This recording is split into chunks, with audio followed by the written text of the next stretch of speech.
Hello everyone. In last video we discussed about the life cycle of Chlamydomonas and their spore.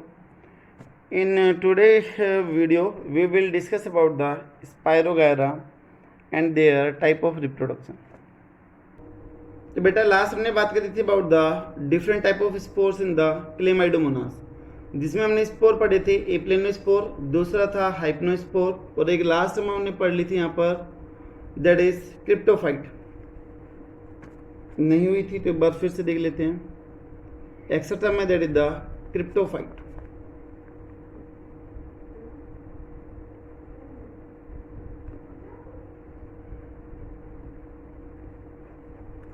क्रिप्टोफाइट तब algae snow के ऊपर, बर्फ के ऊपर ग्रो कर जाए तो दैट कंडीशन इन्होंने द क्रिप्टोफाइट एल्गी या फिर cryptophyte condition. When algae grow on snow, ठीक है, तो that is the cryptophyte condition. और कई बार ऐसा भी होता है कि जो एल्गी स्नो के ऊपर ग्रो करती है वो रेड कलर दे देती है due to presence of the haematochrome. तो ऐसा लगता है कि जैसे बर्फ के ऊपर कहीं पे ब्लड, खून पड़ा हो, लेकिन वो एक्चुअली में है क्या, एल्गी है, ठीक है। तो blood on snow like appearance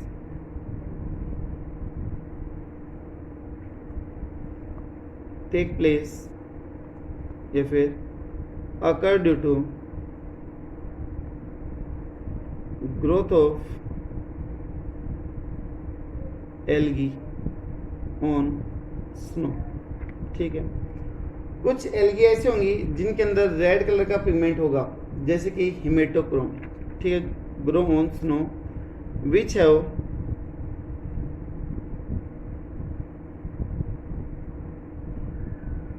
हिमेटोक्रोम, जिसकी वजह से वो स्नो कैसी दिखाई देगी बेटा, रेड कलर की दिखाई देगी। और दूर से ऐसा अपीयरेंस होता है कि जैसे यहाँ पर किसी का ब्लड गिरा हुआ हो या फिर खून है, तो उसकी जैसी अपीयरेंस दे देगी, ठीक है। तो ये आ गया आपका क्रिप्टोफाइट कंडीशन। इसी से रिलेटेड एक दो छोटी छोटी टर्म्स हो रहा है, वो देख लेते हैं। और बेटा इस कंडीशन को आप रेड स्नो भी बोल देते हो, तब बर्फ रेड हो जाए एल्गी के ग्रो करने से, that is known as red snow, उसको आप रेड स्नो कंडीशन बोल देते हैं, ठीक है। इसके अलावा एक वर्ड आता है दैट इज होलोगेमी, तब पूरी की पूरी मैच्योर सेल आपस में फ्यूज है, that is known as the homogamy condition, ठीक है, होलोगेमी कंडीशन। एक मैंने कराया था कि जो क्लेमाइडोमोनास है that give the character of the both plant और एनिमल, दोनों के कैरेक्टर वो देते हैं। हमने वहाँ पर प्लांट के कैरेक्टर तो देख लिए थे कि क्लोरोप्लास्ट प्रेजेंट था, सेल वॉल प्रेजेंट थी, फोटोसिंथेटिक नेचर था, वो प्लांट के हो गए थे। लेकिन अगर मैं एनिमल कैरेक्टर की बात कर दूं, एनिमल कैरेक्टर ऑफ क्लेमाइडोमोनास, तो बेटा कौन कौन से ऐसे कैरेक्टर जो एनिमल से मैच करते हैं वो हमें देखना।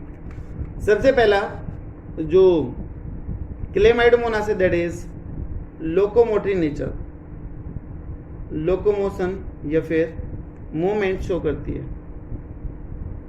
मूवमेंट किसकी वजह से आएगा ये आपको पता है, क्योंकि वहां पर फ्लैजला क्या है, प्रेजेंट है, तो फ्लैजला प्रेजेंट है, ठीक है। दूसरा वहां पर कॉन्टेक्टाइल वैक्यूल है, कल भी मैंने बताया था कि वो किसका फीचर है, एनिमल का फीचर है, तो प्रेजेंस ऑफ कॉन्टेक्टाइल वैक्यूल, ठीक है। तीसरा बेटा लाइट को डिटेक्ट करने के लिए have the I spot, I spot present होगा, जिसका यूग्लिना में होता है जो फोटो सेंसिटिव नेचर का है, तो फोटो सेंसिटिव नेचर है, देखेगा नहीं, सिर्फ और सिर्फ लाइट को डिटेक्ट करने में, लाइट का पता लगाने में क्या करेगा, हेल्प करेगा। तो बेटा ये जितने भी हैं दीज आर द कैरेक्टर या फिर फीचर ऑफ द एनिमल्स, ठीक है। एनिमल्स के ये फीचर हो गए। प्लांट के फीचर मैंने आपको कल बता दिए थे, इसलिए मैं वहाँ पर नहीं लिख रहा हूँ। क्योंकि वही चीज़ें फिर बार बार इधर रिपीट होगी। नेक्स्ट वन हमें देखना है दैट इज द स्पायरोगायरा के बारे में बात करते हैं, ठीक है। क्लेमाइडोमोनास इधर कंप्लीट होता है। Next one is the spirogyra.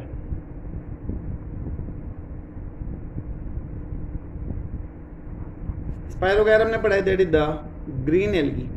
Green algae का एग्जांपल है। सबसे पहले इसके जनरल फीचर देखते हैं, उसके बाद इसकी स्ट्रक्चर के ऊपर आते हैं कि कौन कौन से इसके फीचर हैं, कैसे दिखाई देगी, वो चीज़ हमें देखेंगे। तो स्पायरोगायरा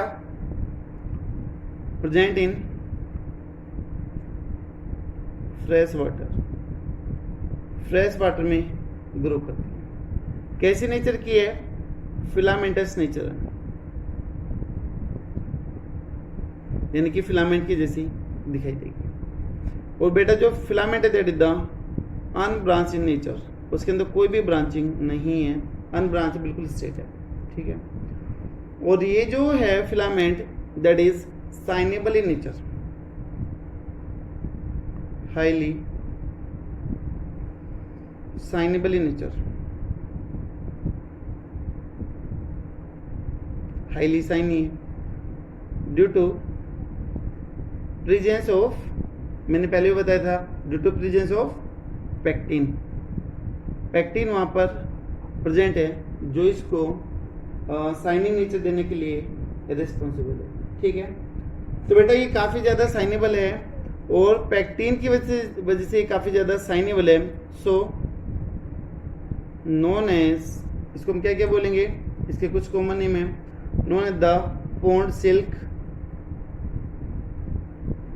सिल्क की तरह ये स्मूथ होगी और साइनेबल होगी, इसलिए हम इसके लिए सिल्क वर्ड यूज करते हैं। इसके अलावा also known as the princess air,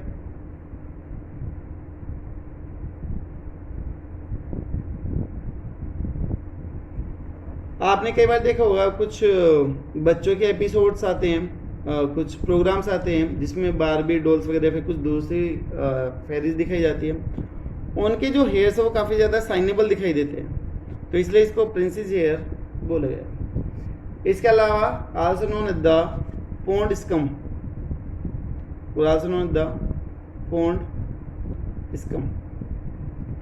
बेटा स्कम का मतलब होता है झाग, SCUM, स्कम। स्कम का मतलब होता है झाग, ठीक है। तो जैसे साबुन का पानी होता है, सोप का पानी होता है, तो वो ब्लर विजन देते हैं, तो इसी तरीके से तब गर्मी का टाइम होगा, टेम्परेचर हाई होगा, तो बेटा इसका जो पैक्टिन है वो वाटर में डिजोल्व हो जाएगा और जो पानी है वो भी ब्लर अपीयरेंस देगा, वो भी धुंधलापन देगा, तो जिसकी वजह से इसको पॉन्ड स्कम बोला गया है। तो पॉन्ड का झाग बोला गया है क्योंकि ये गर्मी में डिजोल्व हो जाएगा, ठीक है। और इसकी जो ज़्यादा ग्रोथ है वो कब होगी? समर सीजन में, गर्मी के टाइम में ज़्यादा ग्रोथ होती है as compare to the winter, ठीक है। That's why it is known as the summer alga. तो नेक्स्ट पॉइंट पे जाते हैं। Its high growth happen in, या फिर टेक प्लेस इन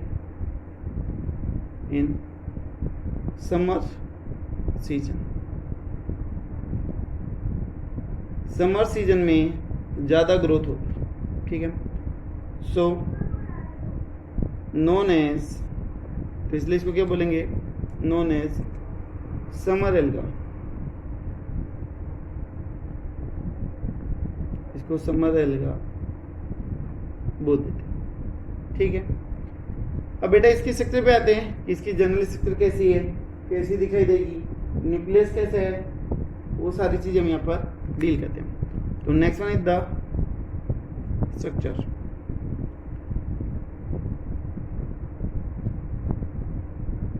स्ट्रक्चर डील करते हैं। देखिए हमने बोला था कि ये जो है this one is the filamentous in nature, तो बेस ऐसे स्ट्रेट फिलामेंट की फॉर्मेशन कर दें, फिलामेंट बन गया। अब देखिए सबसे बाहर की तरफ तो आपको क्या मिलेगी? सेल वाली मिलेगी, तो this one is the cell वाली। सेल वॉल के नीचे बेटा क्या चीज ग्रो करेगी? Cell membrane. ऐसे बना दे।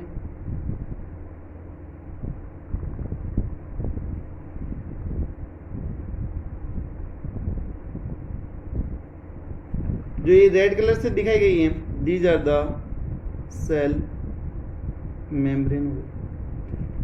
बीच में यहाँ पर क्या मिलेगी? सेल वॉल मिलेगी, जिसकी वजह से यहाँ पर मल्टी सेलुलर कंडीशन डेवलप होगी, काफ़ी सारी सेल्स की फॉर्मेशन हो गई। ठीक है, तो यहाँ पर सेल वॉल के नीचे सेल मेम्ब्रेन आ गई। अभी बेटा सेल मेम्ब्रेन के अंदर क्या मिलेगा? वैक्यूल मिलेगा, लार्ज सेंट्रल वैक्यूल इधर प्रेजेंट होगा।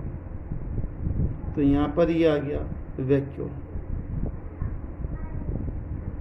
तो this one is the large central vacuole, large central vacuole.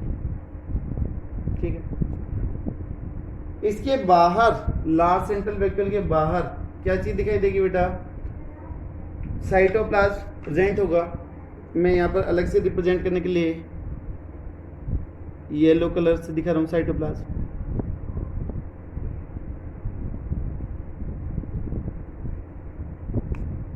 तो जो ये येलो कलर में आपको दिखाई दे रहा है, this one is the cytoplasm.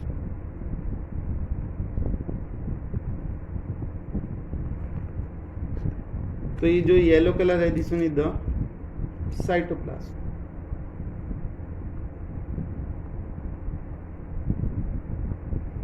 ठीक है, अब ये जो इसका न्यूक्लियर जो इसका वैक्यूल है, this vacuole contain the nucleus. जो न्यूक्लियस है वो इसके अंदर प्रेजेंट होगा इन केस द वैक्यूल। ठीक है, तो इसके अंदर यहाँ पर न्यूक्लियस क्या होगा? प्रेजेंट होगा। This one is the nucleus, this one is the nucleus. Nucleus कहां पर प्रेजेंट है? प्रेजेंट इन वैक्यूल, वैक्यूल के अंदर प्रेजेंट है। बेटा वैक्यूल में वो किससे जुड़ा होगा, कैसे प्रेजेंट होगा? तो वैक्यूल हैव द स्ट्रैंड्स। यहां पर कुछ इनफोल्डिंग होगी जो इसको होल्ड करके रखता है, इसको बीच में रखने के लिए क्या होगा? रेस्पॉन्सिबल होगा, जिनको आप साइटोप्लाज्मिक स्ट्रैंड्स बोल देते हो। ठीक है, तो ये जो इनर फोल्डिंग हो रही है, जो कुछ मैटर हो रहा है, this one is the cytoplasmic strands.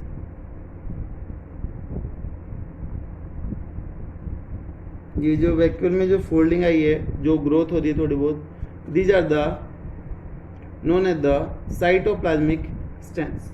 ठीक है, अभी यहाँ पर हमने इसके सेल वॉल और क्लोरोप्लास्ट के बारे में बात नहीं कर रही है की है, तो वो भी कर लेते हैं यहाँ पर हम। तो देखिएगा, इसकी सेल के अंदर क्लोरोप्लास्ट प्रेजेंट होगा। तो बेटा जो क्लोरोप्लास्ट होगा that is the ribbon shape, ribbon के जैसे दिखाई देगा। ठीक है, मैं एक यहाँ पर एक्स्ट्रा सेल ड्रॉ कर रहा हूँ समझाने के लिए। एक एक्स्ट्रा सेल है, ठीक है, वही यहाँ पर प्लाज्मा मेम्ब्रेन होगी, जैसे ये दिखा रखे है। फिर मैं आपको इसी में समझा देता हूँ। ये यहाँ पर क्लोरोप्लास्ट प्रेजेंट होगा, ऐसे समझा देता हूँ मैं। जी बेटा, तो यहाँ पे अगर हम क्लोरोप्लास्ट की बात करें तो बेटा यहाँ पर जो क्लोरोप्लास्ट है that is the ribbon shaped. जो क्लोरोप्लास्ट है वो आपको दिखाई दे रहा होगा इधर, this one is the ribbon shape chloroplast. ठीक है, रिबन शेप क्लोरोप्लास्ट।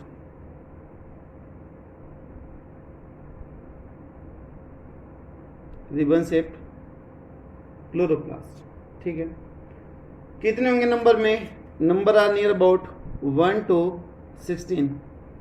एक सेल में लगभग 1 से लेके 16 क्लोरोप्लास्ट मॉलिक्यूल्स के होंगे, प्रेजेंट होंगे। इसके अलावा जो क्लोरोप्लास्ट के अंदर जो मैंने छोटे छोटे आपको ये दिखा रखे हैं, these are the starch stony body. ठीक है, तो ये जो छोटे छोटे आपको दिखा रखे structure, these are the starch storing body,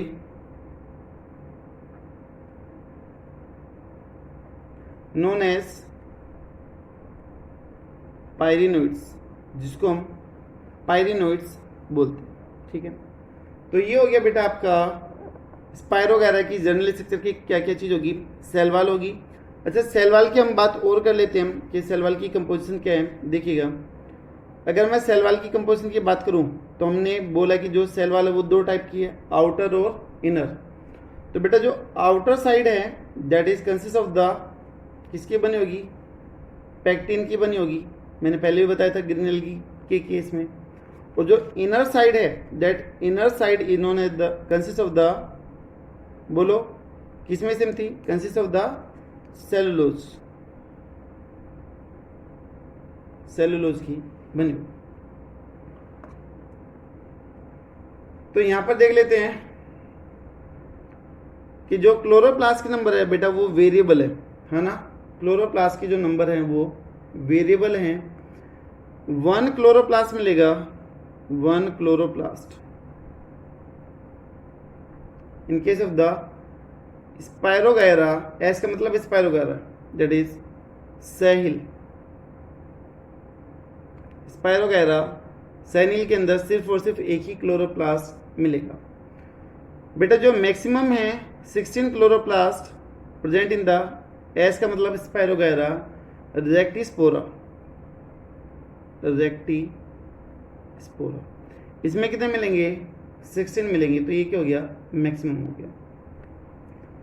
जितनी भी सेल है वो सारी की सारी सेल कैसी है, ग्रीन कलर की है, और सभी सेल में डिवीजन करने की कैपेबिलिटी भी है। ठीक है, all cells are green and capable to divide. बेटा जितने भी सेल हैं वो सारी की सारी ग्रीन हैं और डिवीजन करने की कैपेबिलिटी को रखती हैं, तो डिवीजन इजीली कर सकती है।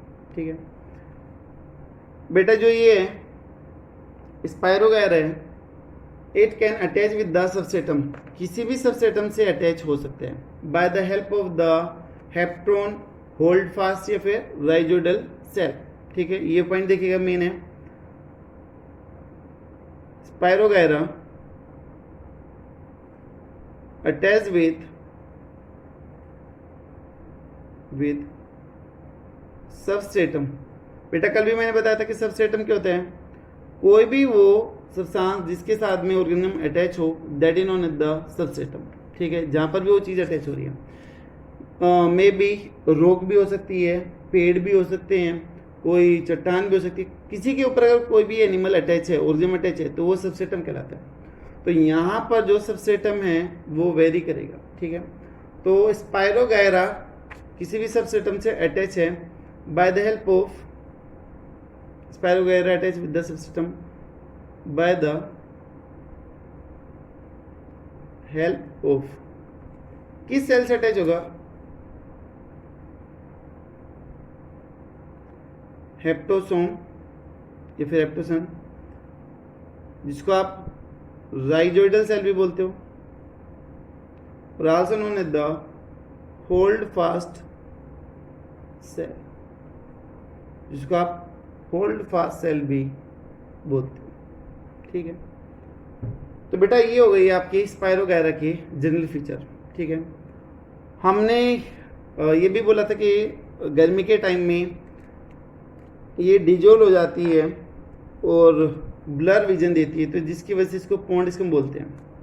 कई बार पूछा जाता है वाई स्पायरोगैरा नोन एज पॉन्डिस्कम, तो ऊपर मैंने इसका रीजन दिया था, यहां पे मैं लिख रहा हूं इन समर कंडीशन या फिर high temperature pectin get dissolved and water become blur. कैसे हो जाएगा? ब्लर, धुंधला हो जाएगा, जैसे साबुन के पानी से होता है कुछ वैसे दिखाई देगा। दैट्स व्हाट इन्होंने द पॉन्ड स्कम इसको बोलते हैं। और इसके न्यूक्लियस की खास बात ये रहेगी कि कहाँ पर प्रेजेंट है? वैक्यूल के अंदर प्रेजेंट है। और उसको वैक्यूल में कौन फिक्स करके रखेगा? That is the cytoplasmic strands इसको करके रखेंगे। ठीक है, तो बेटा ये हो गई इसकी जनरल फीचर की बात कि स्पाइरोगायरा क्या है। नेक्स्ट में हम डील करते हैं about the reproduction of the spirogyra. In next video we will discuss about the reproduction of the spirogyra, जिसमें हम वेजिटेटिव, सेक्सुअल और एसेक्सुअल के बारे में बात करेंगे, जहाँ से काफ़ी बार क्वेश्चन बनते हैं। ठीक है, तो थैंक यू सो मच, देखते रहिएगा, पसंद आए तो शेयर भी कीजिएगा।